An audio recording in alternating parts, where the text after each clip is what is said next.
30 dietitians from across the United States gathered in Nebraska for the Nutrition Adventure event. Sponsored by the Nebraska Beef Council, they had the opportunity to learn all about beef production, nutrition, and cookery. I'm Jaylee Pope on the Rural Radio Network, and I had the chance to meet with Tony Castillo, a sports dietitian from Florida, to share his experience. So what has been your favorite part about the adventure so far? Woo! Just love staying beefy. Learned a lot about beef, so I've worked with the National Cattlemen's Beef Association prior to, so being here is really opening up my eyes to new things that I haven't been or had the experience to, right? And I've been able to use some of the past knowledge that I've learned at some of these other beef tours to what I've been learning to today. And what has been the biggest connection that you are so far going to take back to your work and what you do with consumers? Absolutely. So I work with a lot of athletes and high-level performers, and the one question I always get about is beef and sustainability, beef and heart health, and then beef and athletic performance. So one thing we know is that beef is a great thing. It has iron. We talk about the different cuts of beef, and the one thing is sustainability. That's where a lot of the consumers are starting to look at, and the beef industry is so sustainable, and I think that's the major message we have to take back to the consumers. Because these ranchers are putting their life on the lines for us day in and day out. At least in Florida, they have the hurricanes. Here in Nebraska, they got tornadoes. They got 15 minutes to go help those cattle get somewhere safe to the best of their abilities. And what they're doing with the methane is not the cow farts, the cow burps, one thing we've learned today. And really the sustainability about what these ranchers are doing, we don't want the cattle to lose weight because as we know, when cattle lose weight, that means we have an unhealthy cow. Same thing with antibiotics. That's a big buzzword as well.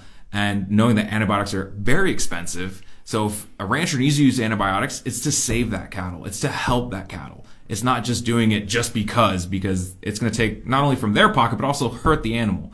So with sustainability, I think really that the consumer needs to have a better understanding that the sustainability that these farmers are doing are helping them at the end of the day. With such a diverse group of participants, the dietitians have the chance to foster connections with each other in order to help grow each other's platforms and reach a larger area of consumers across the country. I've been talking to some of the other dietitians here, so a lot of the sports dietitians is just how we can get this message to athletes, because athletes have such a big platform. We know if they talk about anything food related, they're going to jump on that diet, the typical consumer.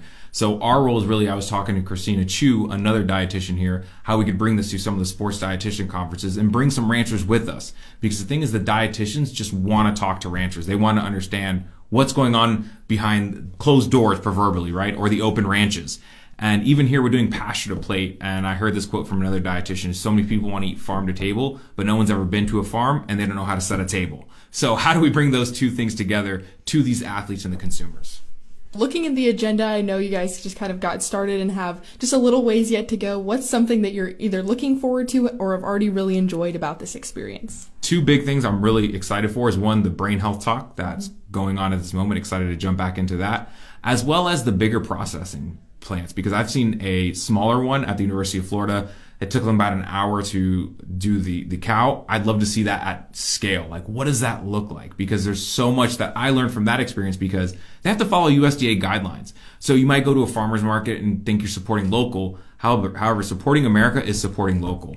And I think going for those cuts of meat that are supported by the USDA guidelines, you know that it's being done properly and safely so that we don't have an E. coli outbreak.